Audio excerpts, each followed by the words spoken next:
출애굽기 20장 4절에서 6절까지 말씀 보겠습니다. 함께 말씀 읽도록 합니다. 시작. 너를 위하여 새긴 우상을 만들지 말고 또 위로 하늘에 있는 것이나 아래로 땅에 있는 것이나 땅 아래 물속에 있는 것에 아무 형상이든지 만들지 말며 그것들에게 절하지 말며 그것들을 섬기지 말라. 나 여호와 너의 하나님은 질투하는 하나님인즉 나를 미워하는 자의 죄를 갚되 아비로부터 아들에게로 3, 4대까지 이르게 하거니와 나를 사랑하고 내 계명을 지키는 자에게는 1000대까지 은혜를 베푸느니라. 아멘. 우리 옆에 분과 한번 인사하겠습니다. 주님의 이름으로 사랑합니다.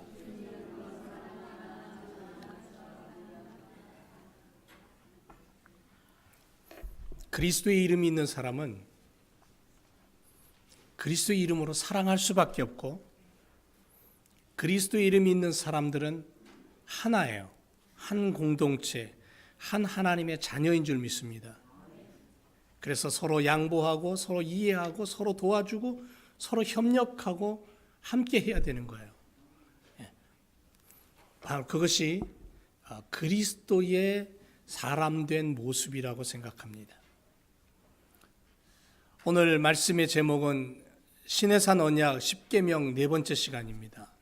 10계명을 주신 이유가 바로 여기 있어요. 하나 되게 하는 것. 하나님과 이스라엘 민족과 히브리 민족과 하나 되는. 그래서 결국은 10계명을 주시고 그 다음에 뭘 주시냐면 그 성막의 설계도를 주시고 성막을 지으라고 말씀하시고, 그래서 성막은 처음부터 끝까지 하나님이 다 지시하셔서 만들어요. 그리고 광야 40년 동안 그 이스라엘 민족 가장 중심에 하나님의 성막이 늘 존재해요. 함께하는 거죠. 하나님의 백성으로서. 그런 의미가 있는 겁니다. 그러니까 구약의 출애굽 사건은 결국은 하나님이 구원해 내시는 사건이고, 그 사건은 오늘 우리들의 삶 속에 하나님이 우리를 구원하셔서 하나님의 나라까지 이끌어 가시는 우리들의 삶과 똑같다라는 거죠. 출애굽기를 알면 뭐가 보이냐면 인생이 보여요. 출애굽기를 알면 내 사업이 보이고 내 비전이 보이는 거예요. 출애굽기 그래서 중요한 겁니다. 어떤 사람들은 이 둘째 계명이 첫째 계명의 반복이기 때문에 필요 없다고 얘기할 수도 있을 것 같습니다. 절대로 반복이 아닙니다. 둘째 계명은 첫째 계명의 반복이 결코 아니라 첫째 계명과 둘째 계명은 분명한 차이가 있어요. 첫 번째 계명이 뭐죠? 너는 나 외에 다른 신들을 내게 있게 말지니라. 이건 한마디로 얘기하면 나는 예배의 최고 대상자인 여호와 주 너의 하나님이다라는 거예요. 한마디로 얘기하면 예배를 받을 수 있는, 경배를 받을 수 있는 바로 그분이 누구냐면 너희를 애굽 땅에서 여기까지 이끌어내서 인도해 온, 데리고 온 여호와 너의 하나님이다라는 거죠. 근데 두 번째 계명은 여호와 하나님 한 분 외에는 살아계신 참신이 없다는 사실을 당연한 것으로 전제하고서 예배를 돕기 위해, 예배를 드리기 위해 하나님의 모습을 나타내고 있는 것처럼 보이는 그 어떤 것들을 만드는 행위를 절대 금해라, 이 말씀이에요. 그러니까 첫 번째 계명과 두 번째 계명이 분명히 차이가 있죠. 두 번째 계명에 주신 메시지를 우리가 가슴 깊이 되새기기를 원합니다. 그러면 두 번째 계명을 주신 두 번째 계명이 뭐예요? 너를 위하여 새긴 우상을 만들지 말아라. 우상을 만들지 말라는 건데, 이 계명을 내리신 하나님의 이유가 뭘까요? 의도가 뭘까요? 하나님의 의도를 먼저 알아야 되겠죠. 그게 뭐냐면 왜 사람들이 형상이나 그림을 만들어서 자기들이 하나님을 예배하는데 그것들의 도움을 받으려고 할까요? 왜? 모세가 시내산으로 올라간 뒤에 백성들은 아론을 충동질합니다. 겁을 줘요. 그리고는 애굽에서 이끌어낸 여호와의 형상을 만들게 합니다. 그리고 금을 모아서 그것을 녹여 금송아지를 만듭니다. 그리고 그 금송아지가 자신들을 인도한 여호와라고 엎드려 절하고 거기다 경배를 합니다. 왜 이런 일을 인간들이 역사 속에서 끊임없이 계속했을까요? 지금도 하고 있습니다. 모두가 다 하나님을 이야기합니다. 모두가 다 하늘님이라고도 합니다. 그런데 그 하나님이 보이지 않으니까 보이는 어떤 형상을 만들어서 이것이 바로 내가 믿는 하나님이라고 이야기를 합니다. 그런데 시내산에 도착한 하나님은 히브리 민족들에게 이렇게 얘기합니다. 너희를 여기까지 인도해낸 하나님은 누구냐면 여호와라고 합니다. 야훼라는 이름을 주셔요. 다 하나님이 아니고 애굽 땅에서 여기까지 이끌어낸 바로 그 하나님은 누구냐면 야훼라는 분이라는 거예요. 하나님이라는 분이에요. 그걸 분명히 하고 있는 겁니다. 인간들이 왜 이렇게 형상들을 만들어가냐면 답은 간단합니다. 사람에게는 하나님을 깨달을 수 있는 영적인 감각이 있습니다. 근데 그것이 죽었기 때문에 그래요. 하나님을 아는 사람이나 매일 하나님과 교제하며 살아가는 사람치고 기도하는 데 있어서 자신을 돕는 그림, 어떤 형상을 필요로 하는 사람 아무도 없습니다. 한 주일간의 생활 속에서 하나님과 함께 살아가면서 말씀을 중심으로 행하는 삶을 살아가면서 그것이 무엇인지를 아는 사람은 어느 누구도 예배할 때 자신 앞에 어떤 형상을 놓고 도움을 받으려고 절대 하지 않습니다. 나와 하나님과 그냥 교제가 이루어지는 거예요. 통하는 거예요. 그들에게는 성령으로 거듭남으로써 회복된 영적 의식이 살아 있습니다. 그래서 주님하고 주님을 부르면 주님과 교통을 하는 겁니다. 주님이 들으신다고 믿는 거예요. 그래서 그들은 살아있는 영적 감각으로 하나님을 알고 하나님과 직접 교제할 수 있는 어떤 그 하나님이 주신 하나님의 모습이 살아있는 거예요. 그 코에 하나님이 바람을 부어 넣었어요. 흙으로 사람을 만들어 놓고 그랬더니 코에 하나님의 바람이 들어가니까 살아 움직였어요. 자유의지가 생겼고 생명이 생겼고 마음대로 행동하고 이야기하고 나눌 수 있는 교제하는 그러한 존재가 되었어요. 그 인간이에요. 흙으로 만든 인간은 흙에 불과해요. 모습에 불과해요. 그런데 하나님의 생명이 들어가자 진짜 하나님이 원하는 모습의 인간이 된 거예요. 그러니까 인간 속에 뭐가 있냐면 하나님의 생명이 있는 거예요. 하나님의 모습이 형상이 들어있는 거예요. 그것이 죽어버리면 결국은 하나님을 찾기 위해 뭔가를 만드는 거죠. 그런데 그게 살아있으면 필요 없는 거예요. 하나님하고 부르면 하나님과 나눔을 가질 수 있고 하나님과 기도할 수 있는 거예요. 그래서 그걸 요즘 말로 얘기하면 영성의 사람이라 그러죠. 영성을 가지라 그러는 거예요. 영이 살아있는 그러한 모습을 가져라. 하나님께서 너를 위하여 새긴 우상이나 아무 형상이든지 만들지 마라. 그것들에게 절하지 말며 그것들을 섬기지 말라고 말씀하셨는데 이렇게 말씀하신 이유는 바로 이런 사실 때문이에요. 다시 말하면 하나님에 대한 의식이 결여되고 하나님의 임재를 상실한 사람들에게는 하나님을 표현하기 위해 무엇인가 만들어야 되고 눈으로 보아야 하기 때문에 이렇게 만들어진 형상을 하나님이라고 믿고 있다는 것은 결국은 하나님을 잘못 표현하고 하나님을 잘못 믿게 되고 잘못된 신앙의 모습으로 갈 수밖에 없는 거예요. 바로 이것을 아셨기 때문에 하나님은 모세를 통해서 두 번째 계명 우상을 만들지 못하게 하신 거예요.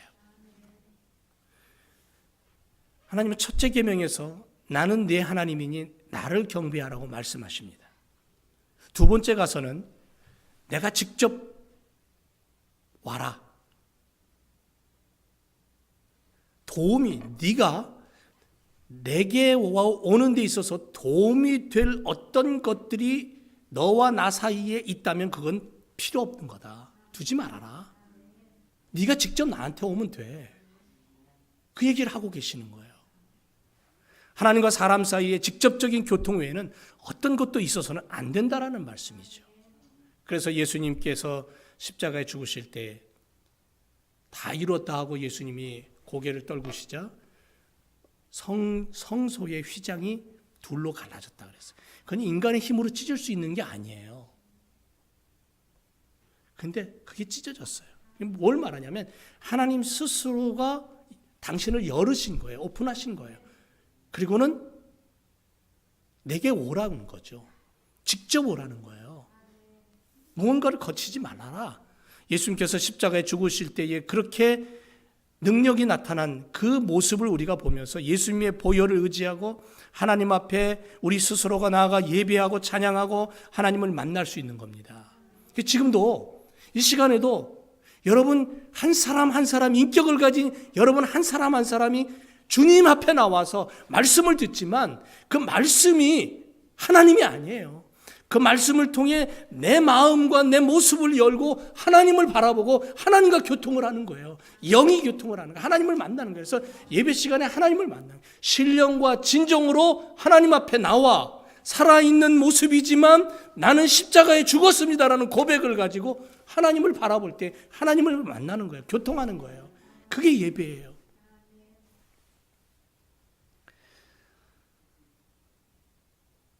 다시 정리하면 이렇습니다. 제1계명의 핵심은 경배의 대상이 하나님이다. 그리고 제2계명의 핵심은 경배의 방법이 뭐냐는 거예요. 하나님을 경배하는 바른 방법, 그것은 하나님을 직접 만날 수 있다는 거죠. 어떤 것들이 필요하지 않다. 네 마음이 필요하다는 거예요. 네 모습이 필요하다는 거죠. 네 손길이 필요하고 네 가슴이 필요하다는 거예요. 그렇다면 여러분, 우상이라는 게 뭘까요? 너는 나 외에 다른 신들을 내게 있게 말지니라. 그리고 나서 두 번째 말씀하시는 계명이 새긴 우상을 만들지 말라 그랬는데 우상이라는 건 뭐예요? 여러분, 우상이 뭡니까? 여러분, 우리에게는 우상이 있을까요, 없을까요? 지금 무엇이 내게는 우상일까요? 한번 속으로 깊이 한번 생각해 보세요. 성경에서 우상이 무엇인가 살펴보니까 가장 먼저 떠오르는 게 뭐냐면, 발견되는 게 뭐냐면 하나님보다 더 많이 사랑하는 거예요. 하나님보다 더 많이 사랑하는 건 우상이라는 거죠. 그래서 에베소 5장 5절에 보니까 너희도 이것을 정령이 알거니와 음행하는 자나 더러운 자나 탐하는 자 곧 우상 숭배하는 자는, 이 우상 숭배는 앞에 것들을 종합하고 있는 거예요. 음행하는 것, 탐하는 것, 더러운 것, 이런 것들이 결국은 우상 숭배의 모습이라는 거죠. 다 그리스도와 하나님 나라에서 기업을 얻지 못한다, 그렇게 말씀하고 있어요. 골로새서 3장 5절에 가보면 그러므로 땅에 있는 지체를 죽이라. 곧 음란과 부정과 사욕과 악한 정욕과 탐심이니 탐심은 우상 숭배니라. 정확하게 얘기하고 있는 거예요. 현대인들은 쾌락을 삶의 최고 자리에 두고 살아갑니다. 성공을 우상화합니다. 인생의 최고 목표가 성공이에요. 그래서 남을 파괴하게서라도, 가정과 사회를 무너뜨리고서라도 자신의 성공만을 바라는 자들로 가득 들어차 있어요. 나만 잘 되면 되는 거죠. 건강이 우상이 되어서 거기에 빠져 있는 사람도 있고요. 아름다움이 우상이 되어서 거기에 넘어가 영혼을 팔아먹을 정도로 영혼까지 빼주고라도 아름다움을 얻겠다고 그렇게 살아가는 사람도 있다는 거죠. 자신의 야망과 권력욕으로 달려가는 인생들 얼마나 많습니까? 이 모든 것들이 다 결국은 하나님보다 더 많이 사랑하는 거예요.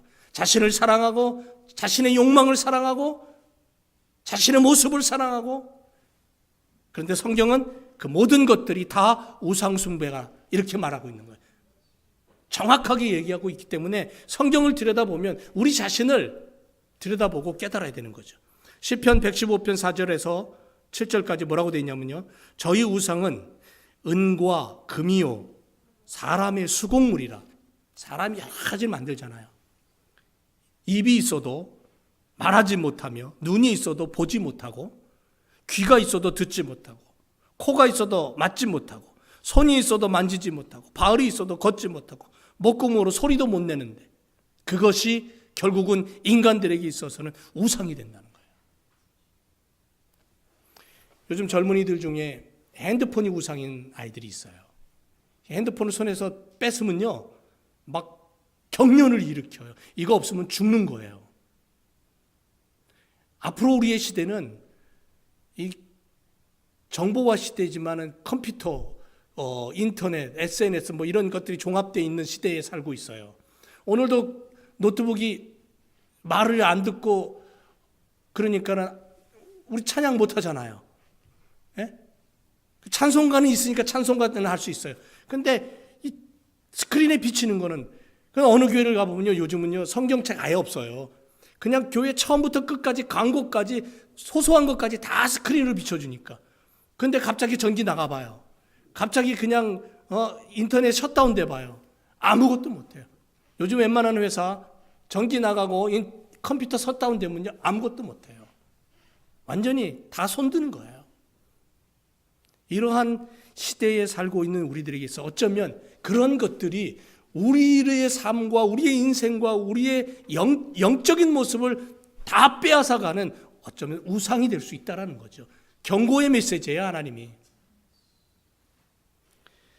아무것도 할 수 없는 것들이 신이라고 부추기고 거기다가 엎드려서 경배하고 절을 하고 섬기고 세상을 살아가면서 필요한 모든 것들을 하나님은 다 주셨어요. 우리에게. 에덴 동산의 아담과 하와에게 하나님은 아담과 하와가 에덴 동산에서 살면서 필요한 모든 것들을 100% 완전히 다 주셨어요. 아니 200% 300% 주셨어요. 그런데도 아담과 하와는 뭔가 부족하다고 느꼈고 그 부족함 속에 파고든 게 뭐냐면 사탄이 선악과를 따먹게 한 거예요. 인간이 이런 모습으로 전락해버렸다는 거죠. 타락해버렸다는 거예요. 지금도 하나님은 우리의 필요를 채워주시고 공급하십니다.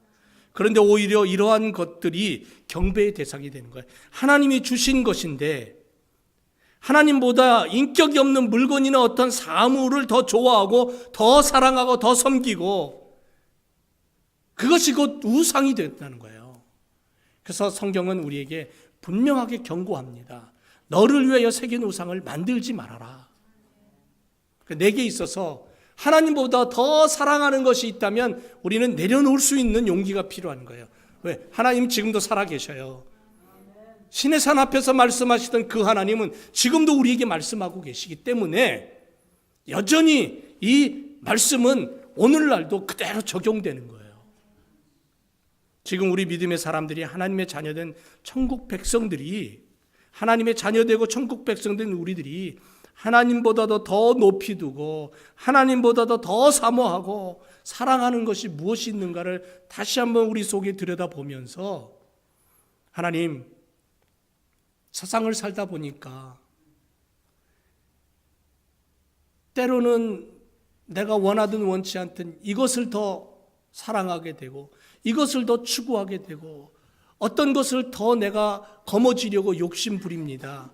하나님 이런 것들을 용서해 주세요. 내려놓게 해주세요. 하나님보다 더 사랑하는 것을 하나님 내가 포기할 수 있는 용기를 주시고 하나님을 더 사랑하게 해주세요. 그런 고백이 우리들에게 지금 이 시간 있어지기를 원합니다. 필요해요. 21세기에 더 필요해요. 여러분 21세기 들어서 교회가 더 많이 핍박받는 거 있죠? 20세기보다. 선교사들이 더 많이 선교를 해요. 여러분 중국 땅이 복음의 문이 열린 줄 알았는데 아니요. 중국 땅은 점점 더 닫아 걸고 있어요. 지금 선교사들 다 쫓겨나요. 제가 오래도록 알고 있는 우리 교회도 다녀가신 그 정용환 선교사님, 그분도 결국은 이제 얼마 안 있으면 올해 안에 중국에서 이제 다 접고 한국으로 철수할 판이에요. 모슬렘은 점점 더 강력하게 대적하고 올라오고요. 이러한 시대에 우리가 깨달아야 될 건 뭐냐면 우리 한 사람 한 사람의 모습 속에서 우리가 하나님 말씀 앞에 서 있는가, 하나님이 경계하시고 경고하신 부분에 있어서 내가 지금 깨어 있는가, 그렇게 우리가 우리 자신을 들여다보면서 하나님보다 더 많이 사랑하는 것이 있다면 내려놓아야 돼요. 그것이 우상화되기 때문에. 또 하나는 뭐가 우상이냐면 많은 것들이 있겠지만은 크게 또 하나 뭘 우리가 생각해야 되냐면 예배예요. 예배의 본질이, 예배의 모습이 변질되면 그건 우상 숭배의 길로 가는 거예요. 우리가 예배를 온전히 드리지 못하고 살아계신 하나님을 향해서 예배를 온전히 하나님 앞에 올려드리지 못하면 그 예배가 변질되는 거예요. 여러분, 예배는 살아계신 하나님께 올려드리는 거죠. 누구에게 드리는 거 아니에요.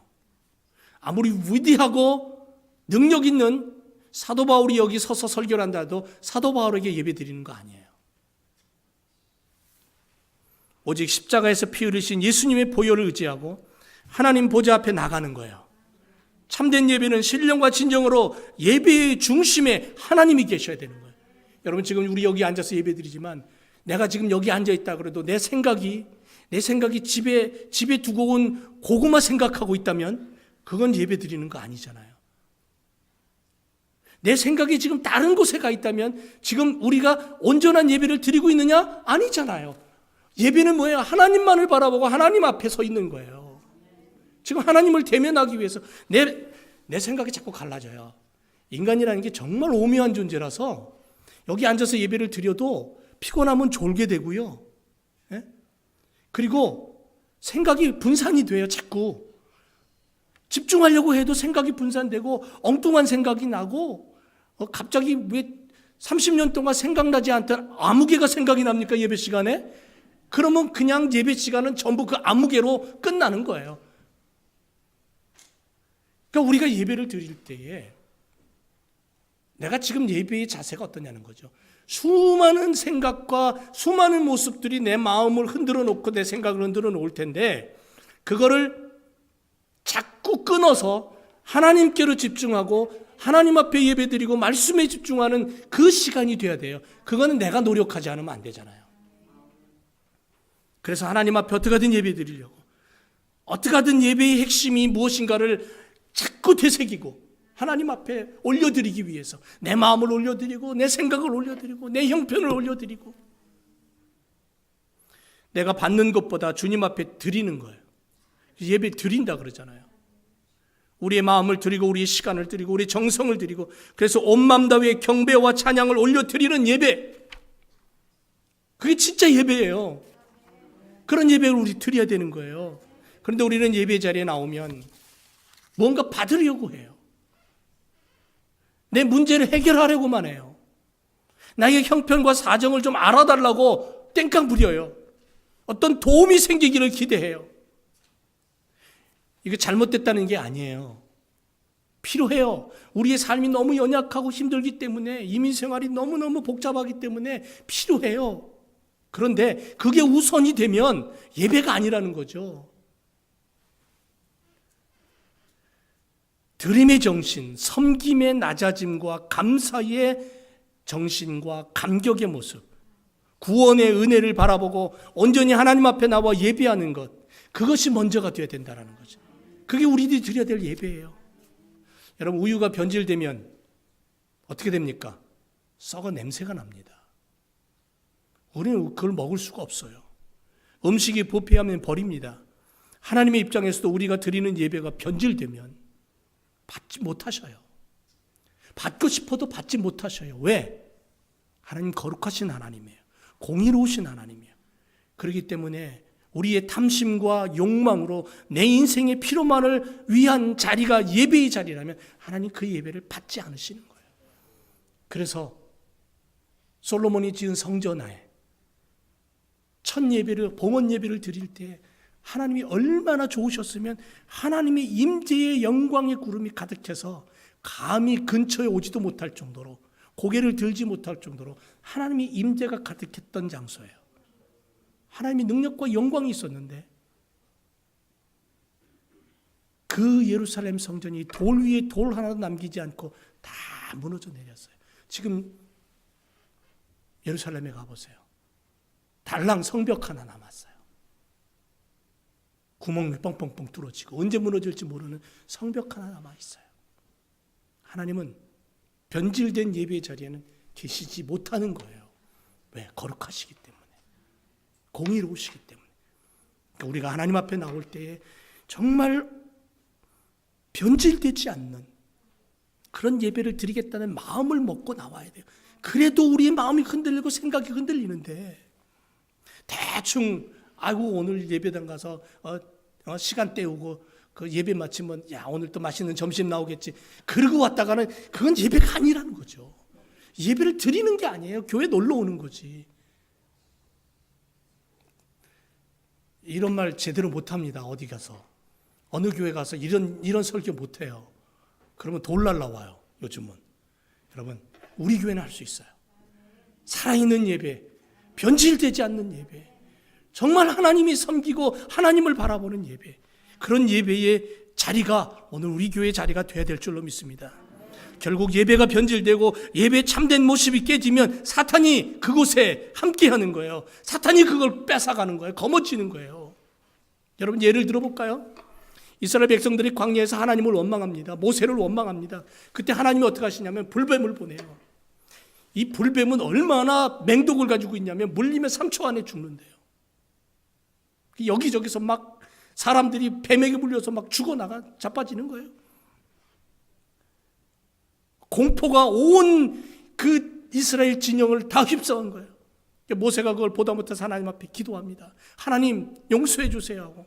그랬더니 모세 한 사람의 중보기도 때문에 하나님은 모세에게 그래? 그러면 내가 용서해 줄 테니까 그 대신에 너희들이 할 일이 있어.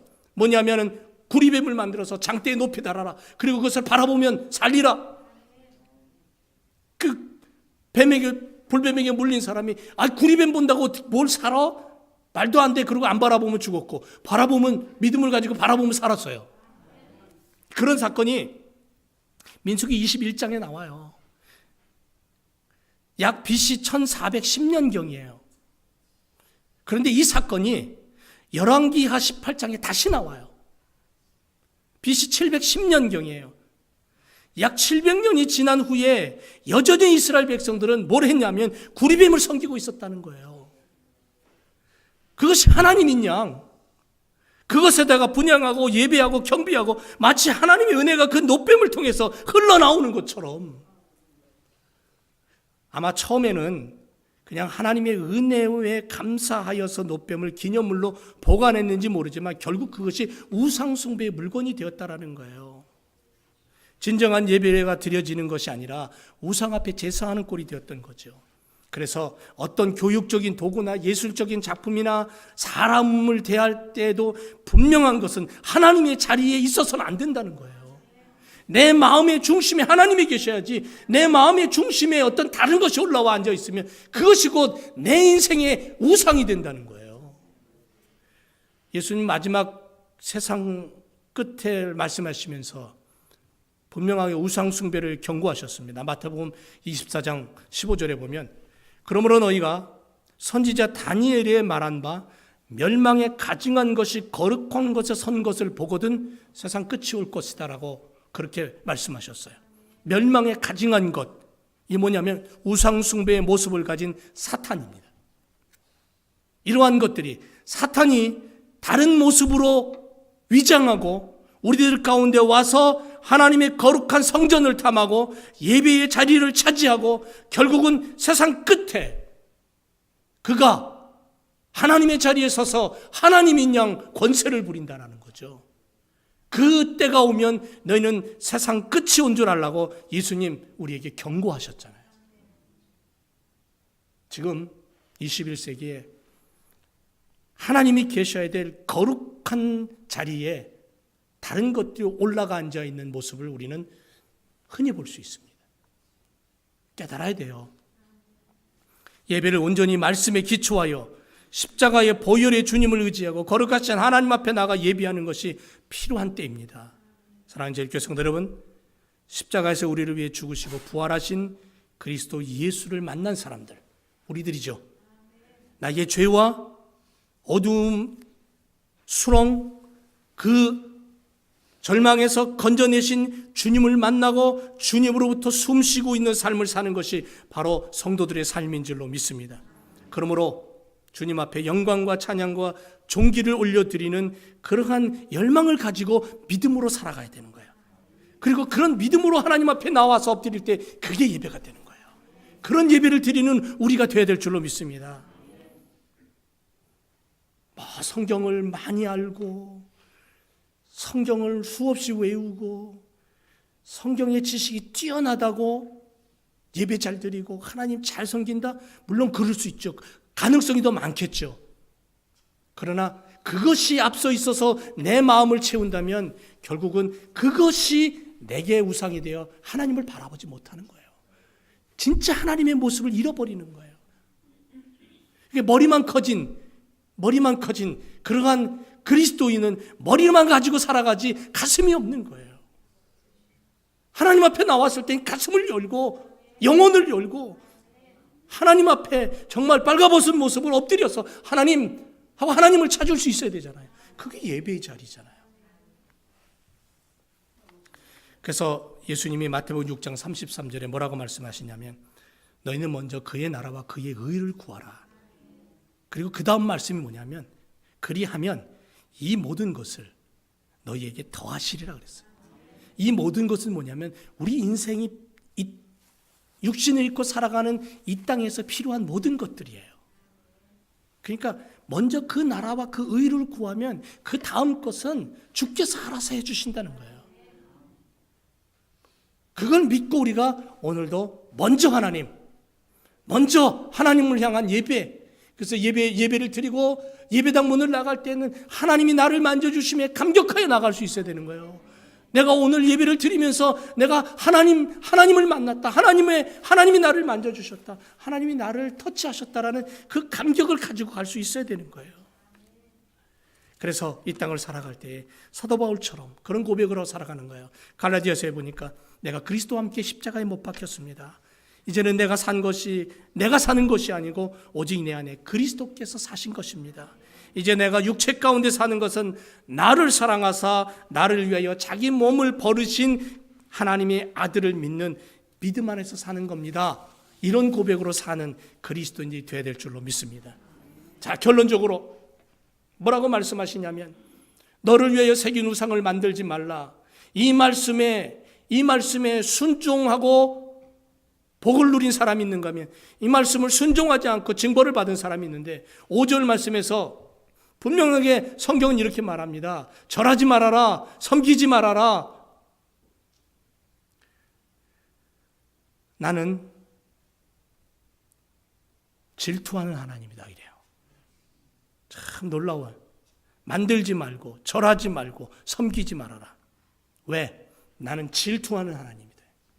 여러분 질투가 어디서 나옵니까? 언제 나옵니까?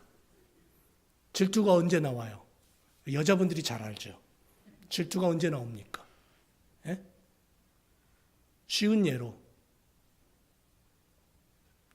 어디서부터 질투가 나와요? 하나님이 왜 질투하는 하나님이라고 했냐면 이스라엘 백성과 새끼손가락 걸고 반지 끼워주고 결혼한 것과 마찬가지예요. 시내산에서 언약의 말씀을 주시면서 너는 내 백성이 되고 나는 너의 하나님이 될 거야.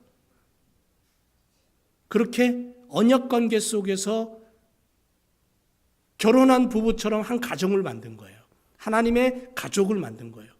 그런데 이 가족의, 이 부부의 신부가 나가서 외도를 해요. 다른 짓을 해요. 그러면 질투하는 거예요. 나를 바라보지 않고 다른 사람을 바라보는 거예요. 그런 의미에서 하나님은 이스라엘 백성들을 향해서 만들지 말고 절하지 말고 섬기지 마라. 아무 형상이든지 만들지 말고 절하지 말고 섬기지 마라. 왜? 나는 질투하는 하나님이야. 결코 그건 용납할 수 없어. 그렇게 말씀하시는 거예요. 그러면서 거기에 따른 징벌이 뭐냐면 아비로부터 아들에게까지 3, 4대까지 내가 그 죄를 갚을 거야. 그렇게 말씀하셔요. 그런데 복이 뭐냐면 6절에 가서 나를 사랑하고 내 계명을 지키는 자는 1000대까지 은혜를 베풀 거야. 그렇게 말씀하셔요. 여러분, 우리는 어디에 속하기를 원하십니까? 어느 곳에 속하기를 원하셔요? 우리의 자자손손 1000대까지 하나님의 은혜를 누리는 그러한 우리의 가족과 교회가 되어야 될 줄로 믿습니다. 붙잡아야 돼요. 축복을 붙잡아야 돼요. 질투하시는 하나님, 그 하나님의 질투를 우리가 만들지 말아야 되겠죠. 예?